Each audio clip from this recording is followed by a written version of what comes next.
Hey everyone, this is the OnStage Blog Theater Podcast. My name is Greg Ehrhardt, part of the editorial staff of OnStageBlog.com. And joining me, as always, the founder of OnStage Blog, Chris Peterson. What's going Hello, on? hello. Yeah. And so thanks for joining us. So on this episode of the podcast is just Chris and I. And we're going to do something special for our 10-year anniversary of OnStageBlog.com. We're going to do a couple of things.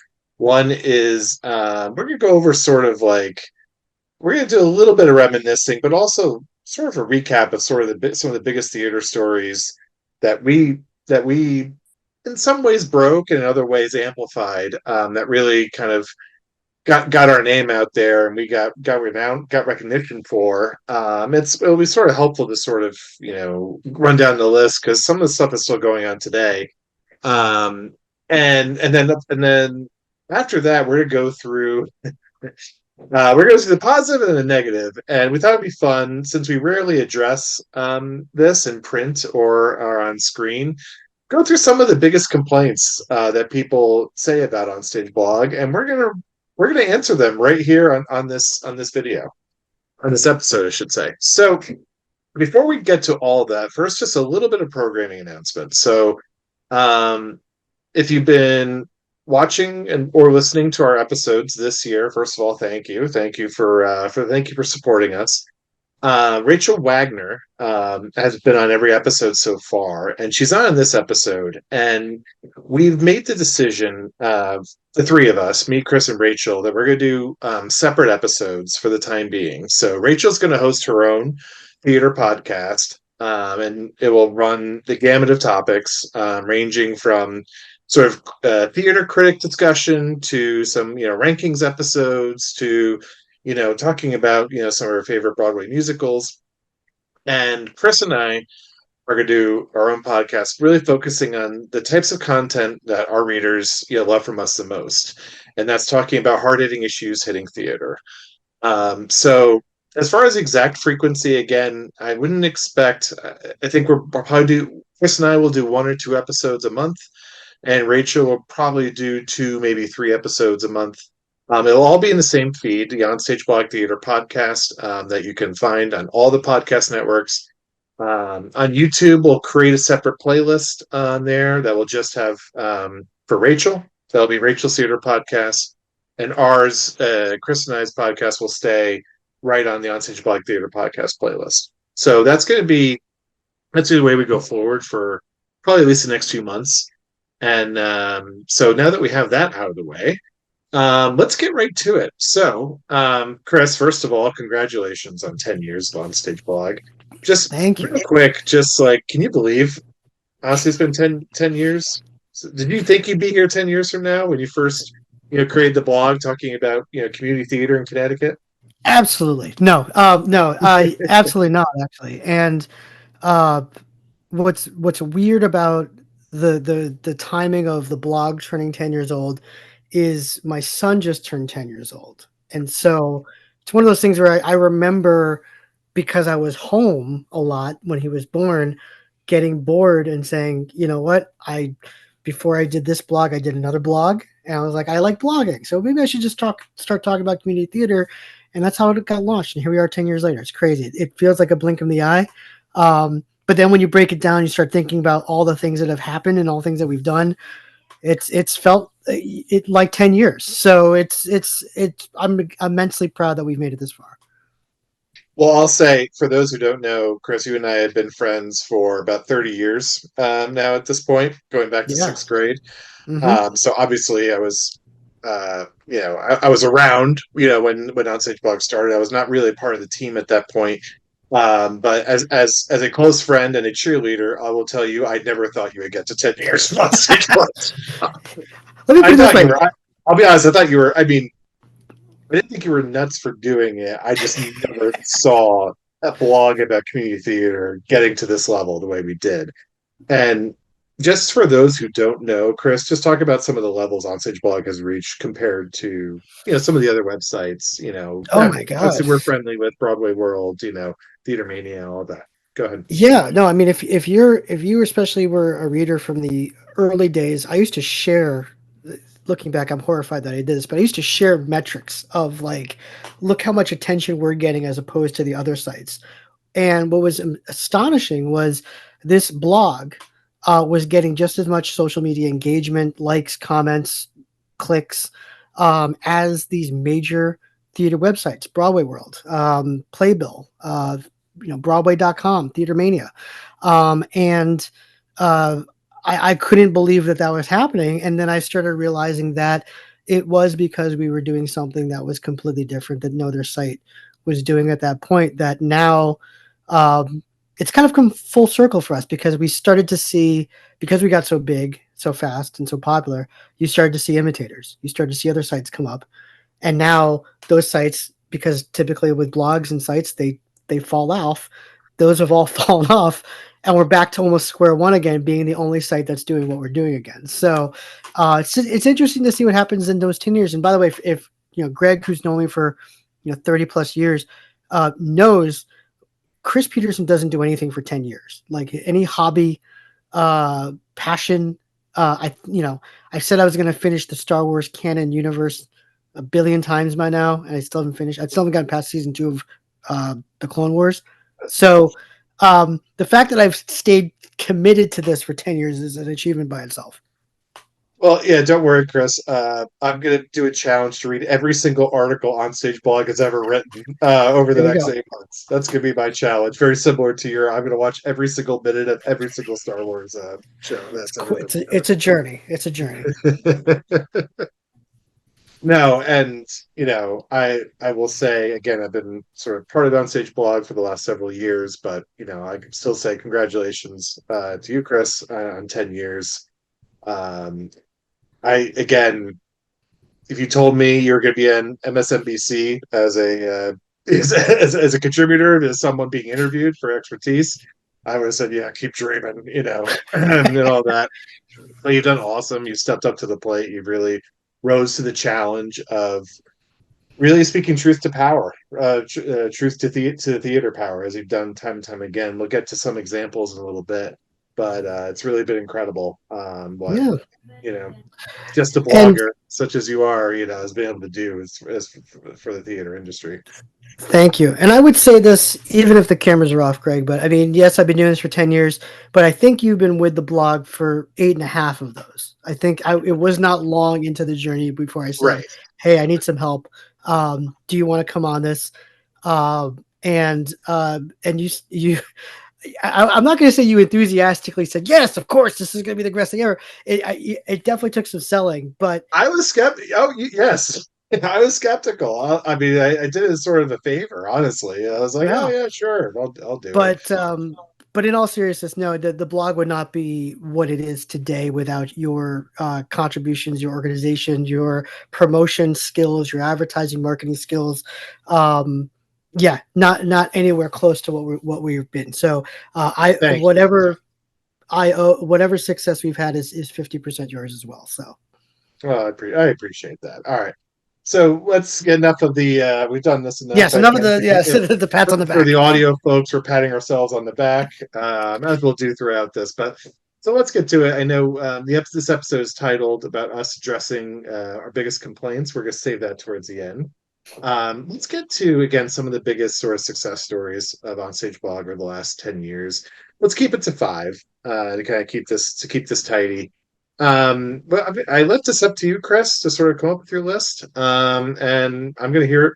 I'm going to hear it for the first time. So go ahead. What's your number? It doesn't have to be in order necessarily, but like what came to mind when I asked you for like the top five biggest success stories of OnStage Blog? Yeah. Well, I mean, it's one of those things where, with the type of stories that we cover, um, it's oftentimes, not the best news, but we're the ones that are doing it and we're the ones putting a spotlight on it, and therefore change happens. So right off the bat, what was really set us apart was really reporting on and putting a light on sexual abuse, sexual misconduct.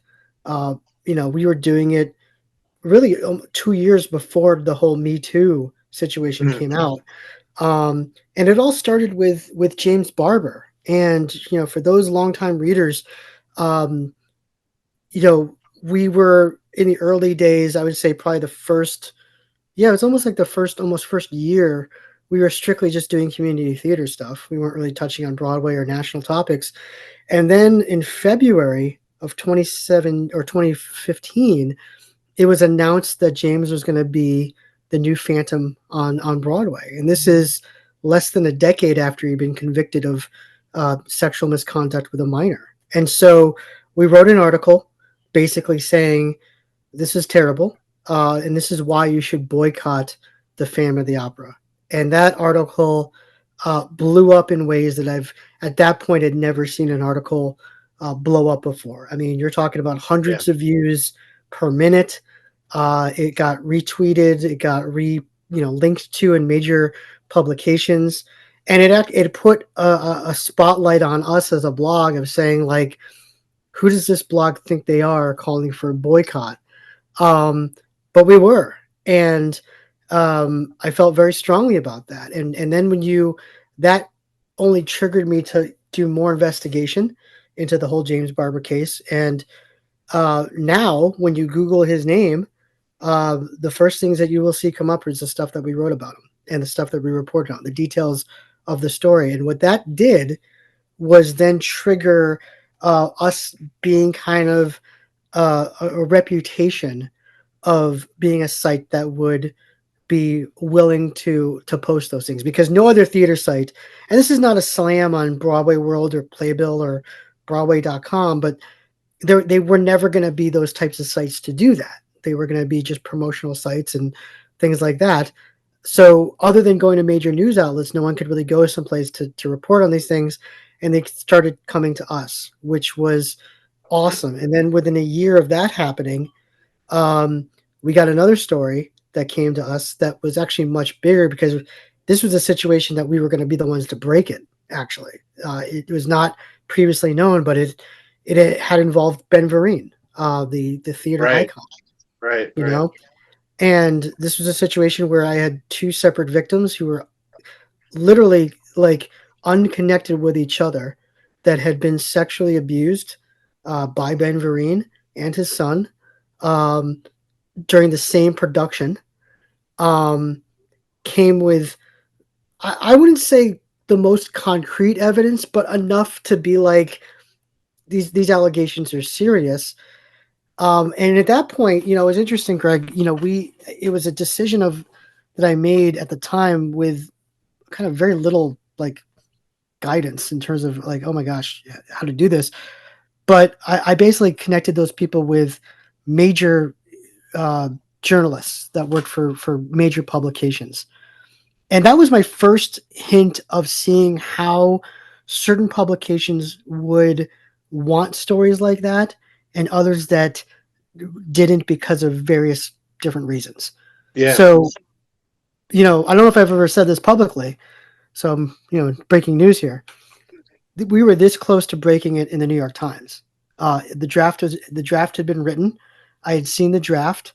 I was talking to their arts editor about compensation, because they were going to pay me 54 cents per word that the draft was Oh, um, wow. Okay. constructed.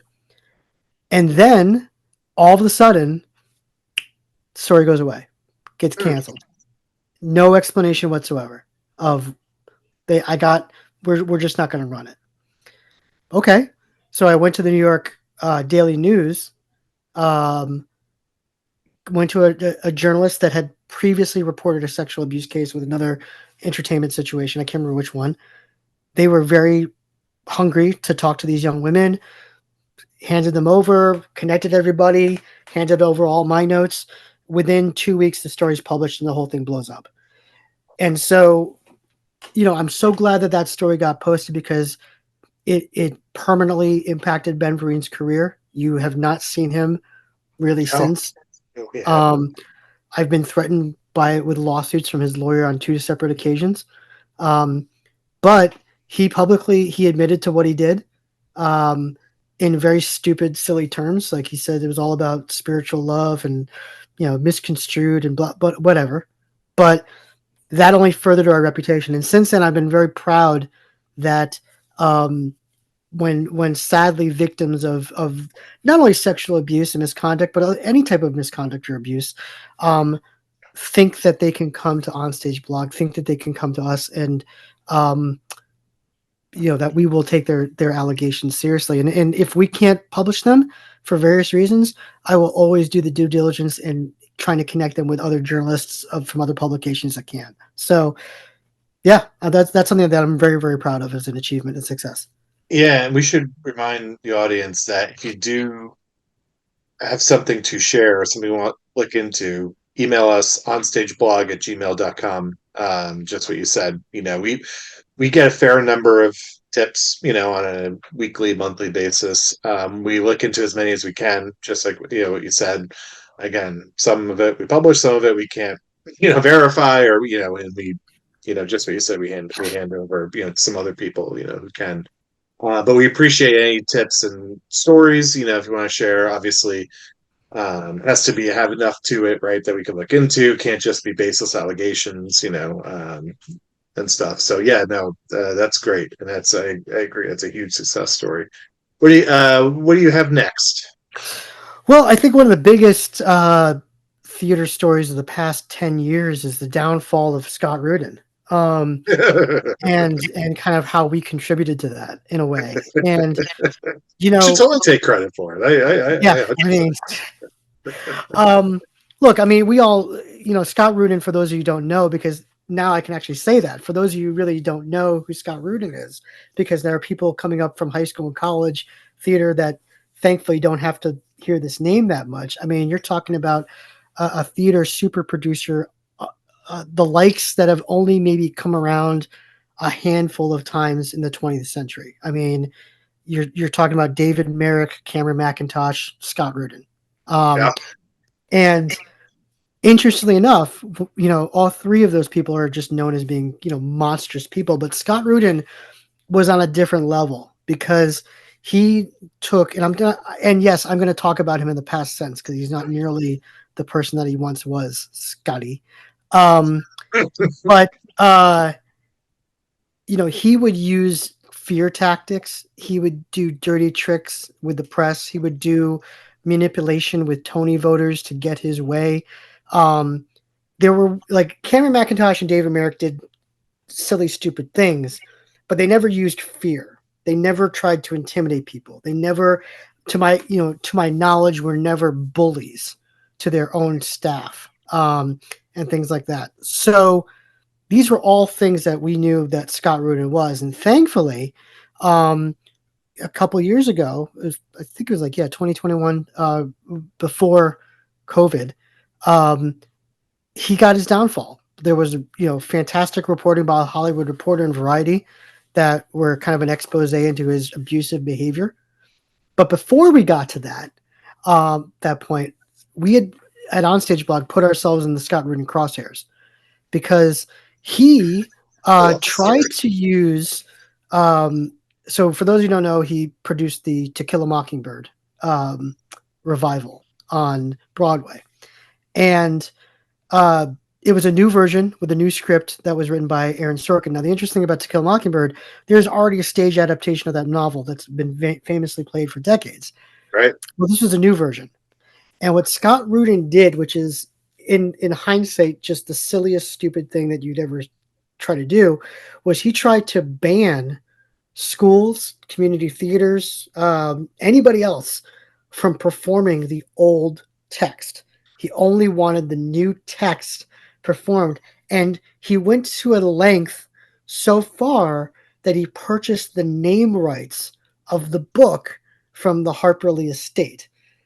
That's how far he went to try to do this. And what he did was any theater, and by the way, this wasn't a grandfathered situation. So, like, if a local community theater had already purchased the rights to the old version and were going to perform it, um, Scott Rudin sent cease and desist letters to those community theaters threatening to sue them for at minimum $25,000. So I get wind of that. I'm the first. I'm the first site because a community theater in I'm going to get it wrong, but I think it was either Tennessee or Kentucky, came to me and said, "This is what Scott Rudin just sent us." I couldn't believe it. So I was the first one to come out and say, "Look, this is the worst thing I've ever seen a theater producer do." Um, that immediately got picked up. I had an interview later that day with a gentleman. I think his name was Mark Kennedy. I might be getting that wrong. I apologize. From the Associated Press, he interviewed me about it, and then he wrote an article. So if you Google "To Kill a Mockingbird" and Scott Rudin, the first thing you're going to see in that thing is about Chris Peterson OnStage blog and what we said, and that immediately put me in his crosshairs because then I started getting random like emails from accounts and names that like didn't make sense. So I got like this. I remember. I wish I saved it. Shame on me for not doing it. I got this email from a very Russian sounding name, like Vladimir Kaminsky or something like that, and it was like, you shouldn't be messing with Scott Rudin because he has a reputation for blah blah blah and doing this. So if I were you, I would delete anything about Scott Rudin off your pithy little site or something like that. And from what I've been told by people that know him, chances are that was probably Scott Rudin writing me an email because he does that. Scott Rudin is just a bully. He used Yeah, weird tactics. Um, I am still convinced to this day that even though publicly he is not attached to any new production, there are productions that I'm suspicious that has money in and that he's sure.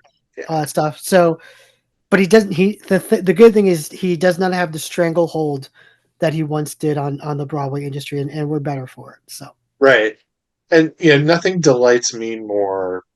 One of the things I love being part of OnStage Blog is we kick the hornet's nest, and we have the ability to do so that a lot of other people either won't do or are too afraid to do.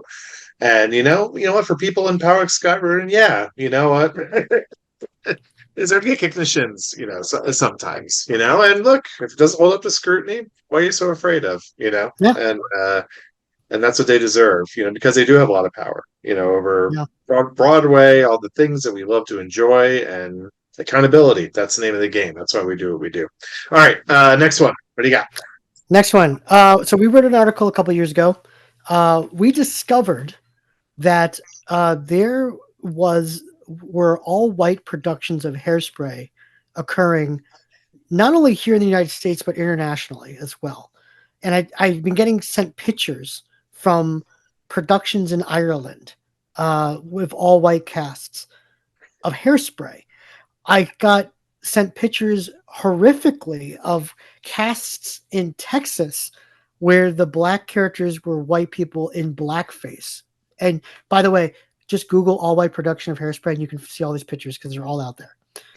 And I said to myself, how can this be? How can this be allowed by this production? Well, again, lesson learned. You go in and you look at the licensing material for this, and there was actually a letter that was written in there by the creative team of Scott Whitman, Mark Scheinman, and the original lyricists and creative team, basically saying that this is a story for everyone, that everyone should be able to play this internationally because it's such an important message, blah, blah, blah. To the layman's, to the unintelligent, they probably would say, "Oh, what a lovely gesture! This way, everybody can play this, do this role, and they can do this in Ireland and Japan and all these other countries that don't have black people." To me, I knew it was because they just didn't want to lose out on that money, that cash Mm-hmm. coming in Right, from those international licensing. right. So what I did was I wrote an article saying, and again, you just look up Hairspray all white cast. Will be the first article and the only article that talks about it.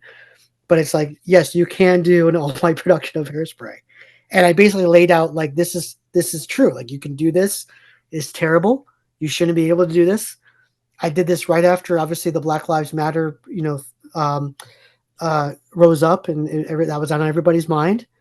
And thankfully, that it got to such a viral level that it caught the attention of the creative team at Hairspray, and they had an emergency meeting. and they closed that loophole. They basically came out with a new statement saying, from here on in, doesn't matter where you are in the world, these roles will always be played, required to be played as they were written. So the black characters in Hairspray will always be played by black performers. And so I remember I got an email from Mark Scheinman explaining that. And there were a couple of news articles that he interviews that he gave, and they credited us as being the article that got people chances. So for me, that was, if you were to rank my most proud achievements, that might be number one, because was gonna say, like, you had to have felt so proud, I guess. Yeah, I yeah, mean, just yeah, right. That you directly made an impact on how the world sees Hairspray. You yeah. I know, mean, that's to yeah. to be able to be a part of a impact in a change that is permanent, so generations from now, young black actors can always be cast in this show, no matter where it's performed. Is just awesome to know that I had a hand in doing that. And to anybody that, because I remember that when that came down, people in like Ireland and got a couple emails from like Australia being like, "Oh God, how dare you?" And I'm like, well, that just shows how messed up it was on your part that you were going to do an all white cast of Hairspray. Now, here's the thing: that article has also opened up a lot of people's awareness to other shows that don't have race requirements for these characters. So Rent still doesn't. You Mm, can do an all white production of Rent. You can do an all white production of Little Shop of Horrors. So mhm, mhm, mhm. I'm hoping that, and again, if these things are happening all over the world, please email us onstageblog@gmail.com. Um, that this stops, because again, these shows should always be performed as they were written. So there you go. I give you two more. Two more. Okay, Let's do a two little quick. more. Let's do it. Let's Here we do it go. not quickly, but yeah, let's go. Let's run through them. Probably one of my favorite theater stories the past couple of years to ever cover is the Hamilton performance that was being done at a church in Texas. Oh yes, yes. Um, by far one of the most entertaining, like, you cannot believe what you're watching in real time situation. So for those of you who don't know, please go to just Google Hamilton church performance. You will see all of our articles up there, because I did like 5 of them, because throughout a weekend from Friday to Sunday, we got not only told that a church in Texas was doing a non, um, obviously a illegal performance of Hamilton. They did not purchase the rights. The rights aren't available. Not only did they do that, were they going to do that, but they changed the entire lyrics to the musical to fit gospel, Christian gospel. So there were lyrics where like Eliza was like singing like, I, something, I love you and I love Jesus. And it was like, just like they'd add in things. They added scenes where Hamilton would be praying, and it was just um, awful, awful. One of the worst examples of um, IP violations I can ever I've never remember. seen anything worse. Yeah. And so we wrote an initial article. The church reacted. They actually came out with a Well, statement. you Let's go forgot ahead. one huge thing. You forgot one huge part of it was they added anti-gay lyric Yes. words to it. Right, right. The Oh, Hamilton. yeah, you're absolutely right. There was like a there was like a homophobic, like like before the curtain speech or something like that, or there's a prayer, and then they added scenes and lyrics into the whole thing about Right. it. It I was. have, I mean, it wasn't the whole thing wasn't laced with it, but there was a few parts. There was definitely a few mentions. It yeah. was horrifying. It was absolutely horrifying. Um, so we wrote this article on Friday. By Saturday morning, the church responds. I get an email from the church McAllen. saying, It's McAllen Church, right? Yes, McAllen Church, saying, "Oh, you're lying. We totally got permission from Lin Manuel Miranda to do what we're doing." I'm like, "No, you no, you didn't." But you know what? I took that email. I posted another article saying, "Hey, church is claiming they got permission." People are like going nuts at this point. And then they start looking into the church. And Greg, what they found out was, not only did this church do this with Hamilton, they've been doing this for years. Right. They did a production of Beauty and the Beast where they did the same thing, where Beast credits his transformation back to human to not only Belle's love but the love of Jesus. So um, it it was like you cannot believe what is happening. And then by Sunday, um, they once again said, "Oh, our mistake." But the Lin Manuel Miranda has graciously allowed us to continue performing. I get an email from Lin Manuel Miranda's lawyer saying they're lying again. They absolutely we are sending them a cease and desist. We're also going to demand a monetary um, uh, fine for what they're doing. Oh, yeah. My God. Because And the other thing you forgot, if I remember right, was they used Hamilton music in their YouTube trailers, commercials for the performance, which is they by used the Disney itself Plus a trailer. violation of copyright. So it's They like, come see literally, this play. Go ahead. Go ahead. yeah, no, they literally took the Disney Plus trailer for the live stream of Hamilton, and then like mixed in scenes from their own production. The amount of effort that this church went into to break copyright law in the most egregious way possible is astounding. Um, but anyway, thankfully, church got served. They paid a fine. That fine got donated to the Trevor Project, which supports LGBTQ plus youth in Texas. Yeah. So that's awesome. Yeah. Church, to my knowledge, stopped doing this. Never did again. They actually shut down their website, so you can't even. I don't know if you can even find them anymore. Um, I'm pretty sure the McAllen, Texas area doesn't like me that much anywhere because they've lost, their one theater that was breaking IP. But I don't care. Um, Right. Again, folks, this happens all over the world. Stop doing this because you will get caught. But Yeah, I will say, right. I mean, we've reported on high schools doing this, and we've heard some say, "Oh, why are you trying to beat up high schools to do this?" Look, it's IP. IP is the most treasured thing. It's the IP creator's right. Okay, we yep, have laws for a good reason. You can't just willy nilly, perform whatever play you want just because it's high school kids. I mean, that's wrong. exactly. It's wrong for any play, any production. And then finally, the last success I'll talk about real quick. Again, one thing that we've done very well is we've put a spotlight on things that need attention, that don't get nearly enough attention.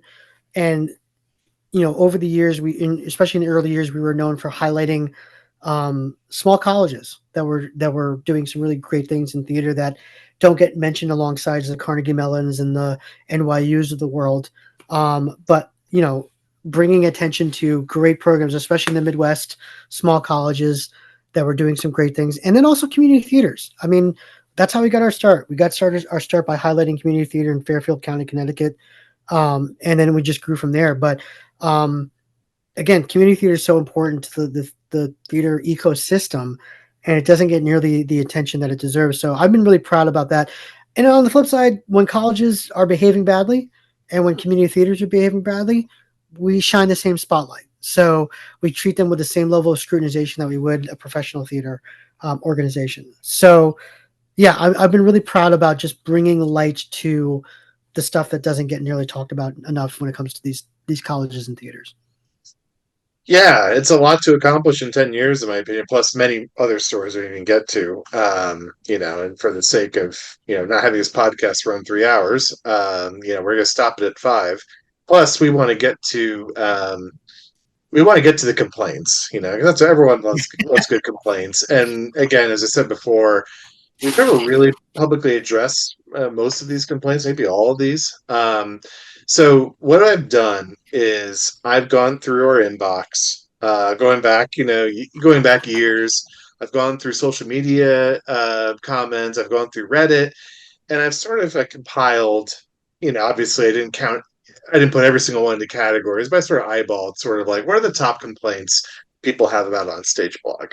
Because you love to, certain people love to make them, and to be clear, obviously we thank you. We get a lot of nice words, words of encouragement, words of support, which we thank you for. You can please email those to us as well, and please leave them on social media as well to balance it out. We love to see them. But look, we're going to be transparent, and we're going to finally address these publicly.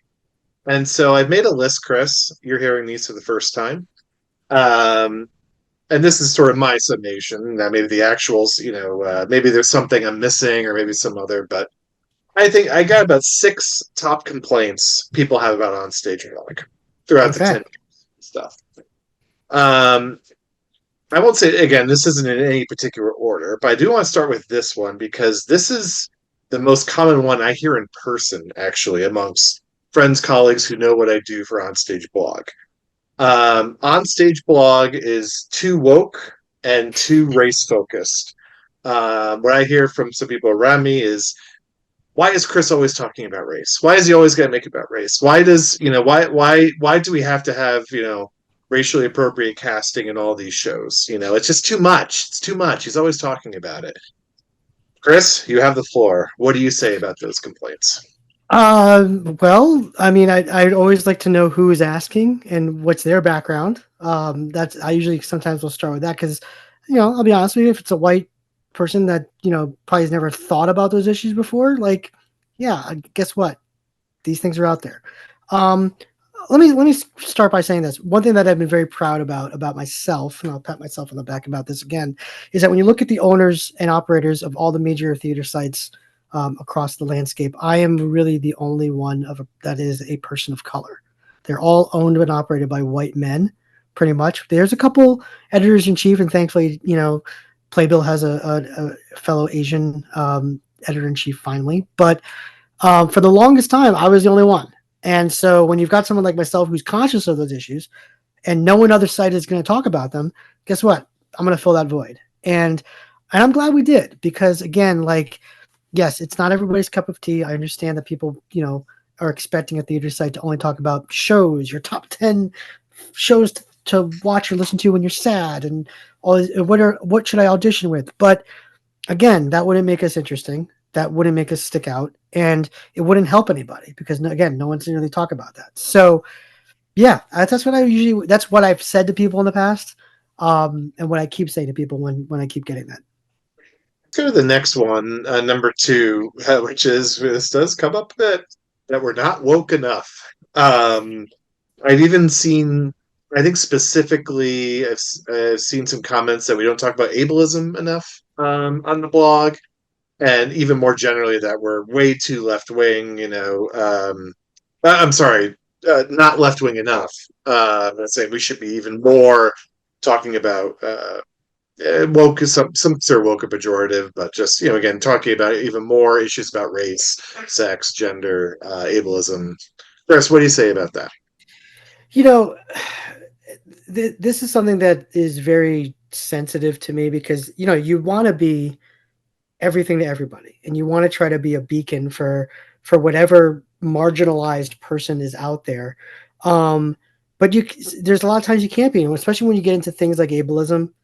I know about this much in the ocean of information that is out there about people with disabilities, autism, gender, studies, and things like that. So what I try to do is do as much research as I can, and write about it as much best as I can. But there are some topics where I say, look, as a cisgendered Asian male, able-bodied male, there's some things that it's not my place to talk about. And there's also times where like I'll get presented with something and I'm like, yeah, I couldn't. Uh, there's nothing that I can add to that conversation. However, and this is what I always do, and thankfully this has led to a lot of great articles on our website, is where I say, how about you write something instead of having me do it? How about you Mm-hmm. do it and you send me a draft and tell me your perspective and on the whole issue, your history and your plight. And that's led to some of the best articles we've ever had on the site. So that's, yeah, to your, I'm glad you brought this up because yeah, my message to all those people is like, look, if you don't think we're covering enough, and there's something going on, please write about it. Send it to us. Yeah, and I This think happened it's the something other we're day. yeah, that's Yeah, something this we're proud happened. of is having a number of guest writers, again, subject matter experts, write about these sorts of things. Okay, next one. I love seeing this. Onstage blog is too negative. It's only publishing negative stories about theater. It's always posting negative stories about sexual assault. Theater performers behaving badly. It's never publishing good stories, positive stories. I have something to say about this, but Chris, I want to get your take on that. Yeah, What I do you mean, say to those people? real quick, if and this happens, yeah, on the weekly. Anytime we post a negative story, someone in the comment section says, "Why are you guys so dark?" First of all, if anybody's reacting to that way or thinks that, you're reading about a quarter of the articles that we do. Period. Like we don't just do rage bait. We don't just do negative articles. If you go down our Facebook feed, every other article is just positive, educational, informational. Also a lot of people I feel don't understand social media algorithms. So guess what? The articles that are going viral, that are getting more attention because they are covering things that need to be talked about, news stories, you're going to see on your feed because it's getting a lot of eyes. So understand how social media algorithms work too. But to the larger point, look, we are always going to talk about what's not being talked about, and we are always going to look for stories to raise awareness, to put a spotlight on things.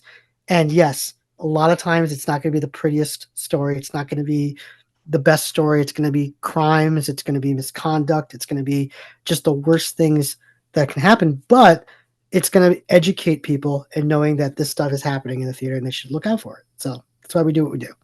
Yeah, and I'm always tempted to respond. By the way, I never respond to comments on social media. So if you ever try and bait me, I'm talking to the audience, don't, because I will never respond. But I'm always tempted to respond like, do you really think we're the only outlet out there that writes negative stories? And I'm sorry, you can read articles about this, you can attend conferences like we have. Every single publication out there, their top stories for the week, for the year, for all time are negative. It just is. That's the way it is. People will are much more prone to click on stuff that's negative and positive. And again, that doesn't mean we are seeking out negative stuff, but I will defend negativity to a point. Is accountability is inherently negative because accountability means we're shining a light on people doing engaging in behavior. Positivity is PR for somebody. Okay, Mm-hmm. PR has its place. I'm particularly proud of even just this month. We're publishing a series on the watershed moments in theater history, like the six watershed plays. I'm really proud of it. Ashley is doing an awesome job writing about it, and I'm super proud to publish it. But those types of pieces are PR for those particular plays, and that's fine because we're providing educational service. Um, but so many. And this is why, Chris, to your earlier point, where so many theater websites are just giving PR to actors, actresses, directors, producers, and look, I think it's good if you're a PR agency if you're trying to sell tickets, right? You want positivity. We're not trying to sell tickets. We're trying to give accountability. And we write positive and negative. Last year we wrote I was a series I was very proud of, Great Moments in Representation, where we show a spotlight of great performances that that represented a certain minority group.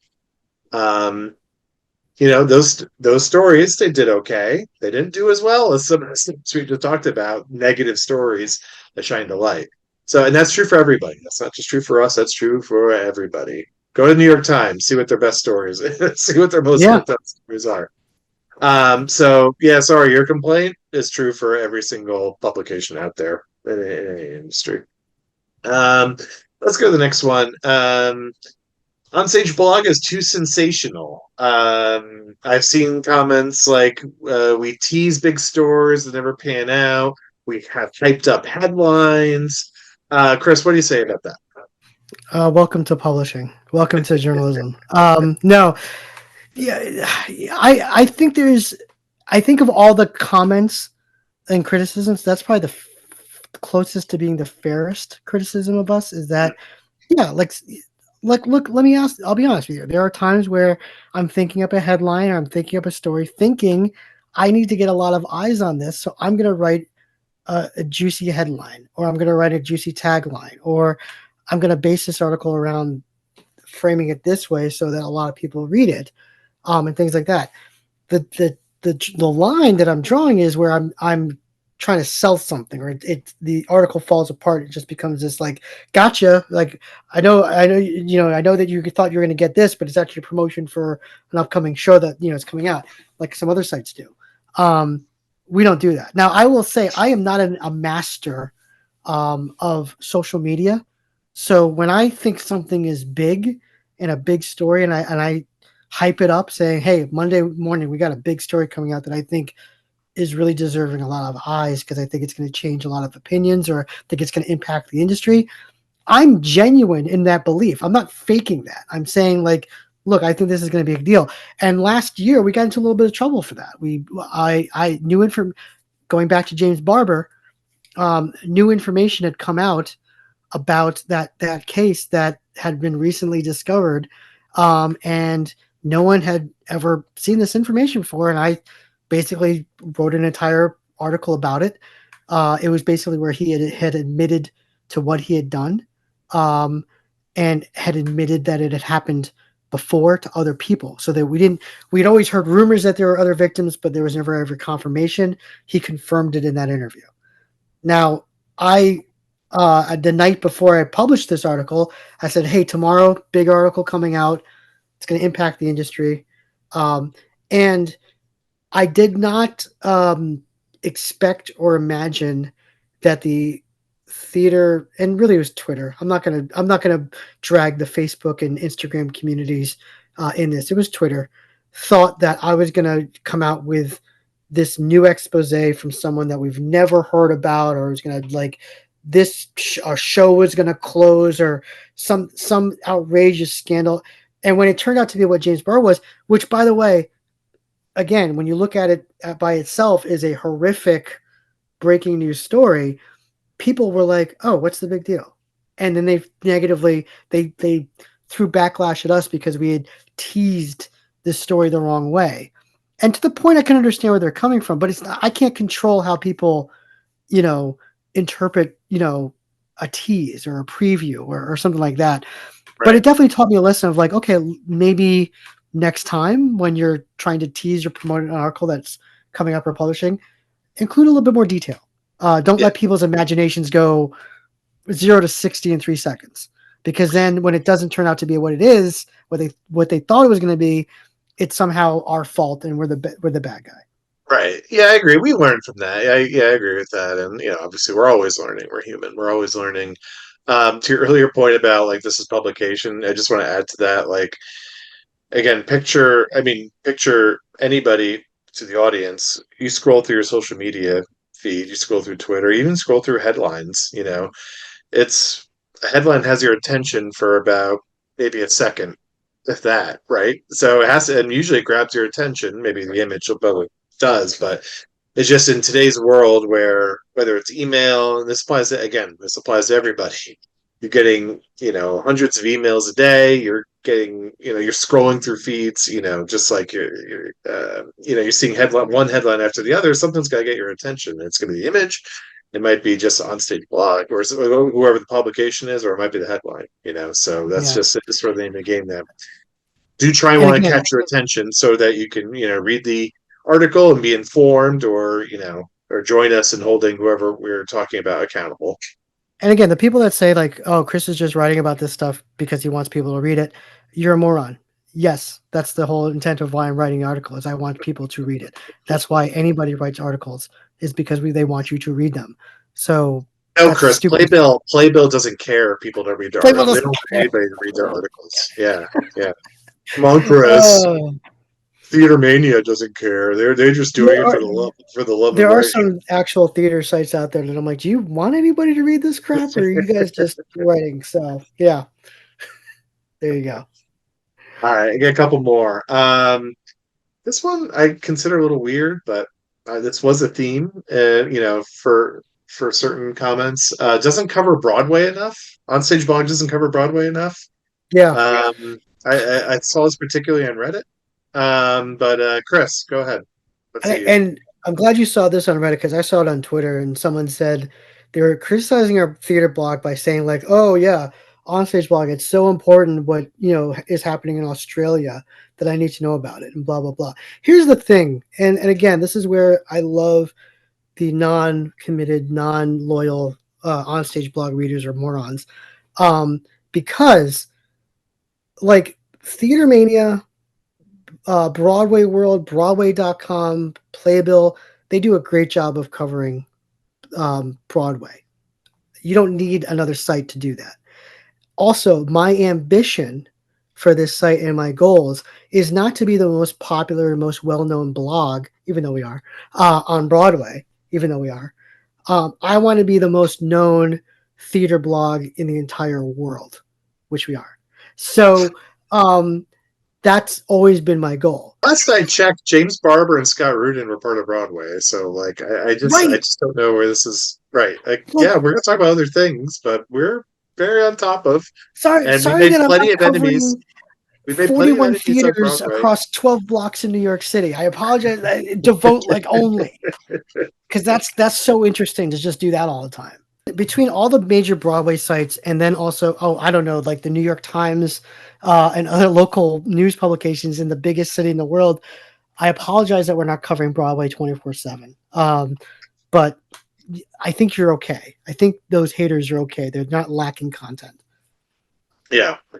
And then the last one is about we got a lot of comments about people who claim they've written to onstageblog at gmail.com about stories they asked us to cover. We didn't cover it. Um, they stink they didn't, or that we didn't cover a certain theater story that happened in their backyard about someone behaving badly. Um, I have some thoughts, but Chris, go ahead. What do you say? What do you say to these people? Yeah, this has happened a couple times. You know, depending upon what it is, obviously, thankfully, we get a lot of emails about allegations and anonymous tips about things that are going on in various communities. And depending upon how strong those tips are, depending upon how much evidence there is, um, we can or cannot pursue that. For those of you who don't know, who especially if you're listening outside this country, there are things called libel laws, and we can get into a lot of trouble if we don't report things in certain ways to make sure that it's honest and everything like that. We can't just make stuff up. So there are some times where we can't pursue certain things. There are if I had a nickel for every anonymous or I would say barely scratches the surface of a rumor of things that broad like well-known Broadway people have done, but with no evidence, nothing that I could follow up on, I'd be a very rich man. I would shut down the blog because I just wouldn't be doing it. It's so that happens, and then there's also the few times where we've actually had to take down articles because it came out later on that the stories that we had gotten were not 100% accurate, and they didn't tell the entire picture of what had happened, and we were only told one side of it. And when We you learned some so hard lessons from those. Right? we I know learned some some. hard lessons, Yeah. and while I'm convinced that some of those, it's circumstantial and not necessarily that they didn't do anything bad. It's just that the evidence that was presented to us was not only half the story. Right. It's a shame. It's a shame because I'm convinced that there are people that actually did bad things, but Yeah. we can't. Like I said, we are not the New York Times. We cannot get into these certain things. So again, like folks, if you're going to come to us or any, by the way, our standards are not necessarily any higher than any other publication out there. So if you're coming with an honest set to us that doesn't have evidence or anything that we can follow up on, it's not like another publication is going to be able to do any better. So my piece of advice is either write it yourself, put it out there, and then perhaps we can report it as news or try to save everything. So if you're in a situation right now, then things aren't looking right, and you're not really sure things are above board.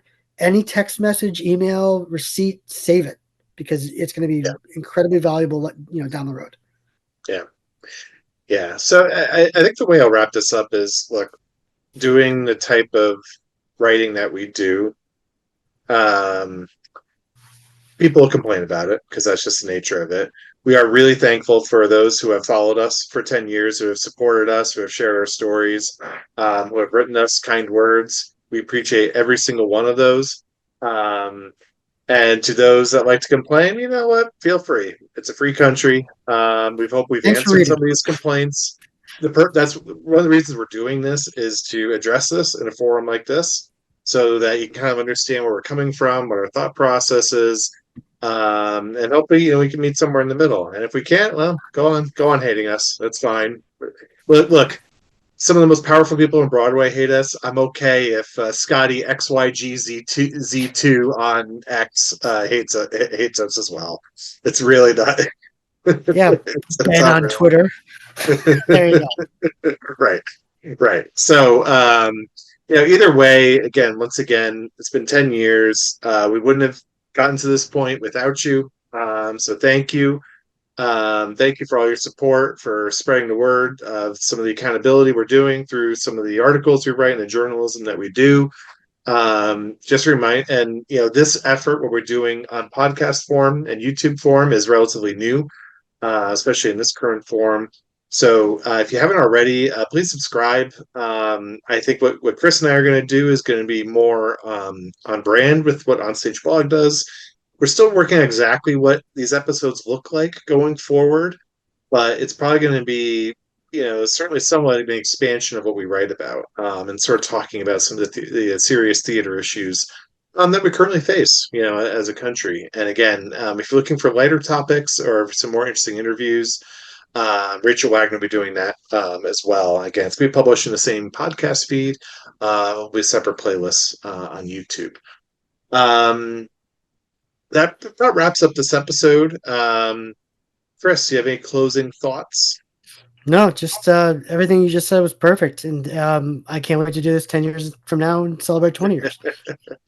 Crazy.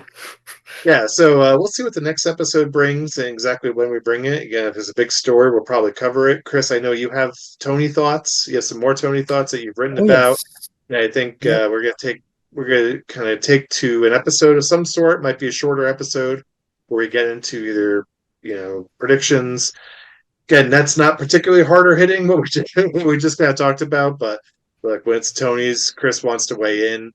We didn't bring this up as a success story, but Chris, you were at the Tonys for a couple of years, covering the Loved event. it It's one of your favorite events of all time. So until one of the Charlotte St. beauties. Martin got a hold that I was there and banned me from the press room. So, Is um, that true? Is that true? unofficially true. Let me put it this way: we used to have no problem getting in, and all of a sudden we start writing articles about the Broadway League and Charlotte St. Martin. And yeah, sorry, Chris. Like we can't. Your blog doesn't rise to the level of what is in the press room. But I know that the websites that are in there, and like, Right. yeah, it's not true because those sites Right. are jokes. Well, So Charlotte St. Martin's no longer going to be running Broadway League soon, yeah, so so maybe no we'll chance. speak very highly of the Broadway League going forward. So we'll see.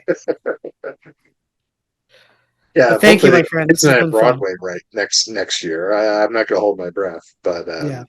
well, so anyway, so yeah, well, we're gonna be back, again, 1 to 2 episodes per month, going forward, and we appreciate your support.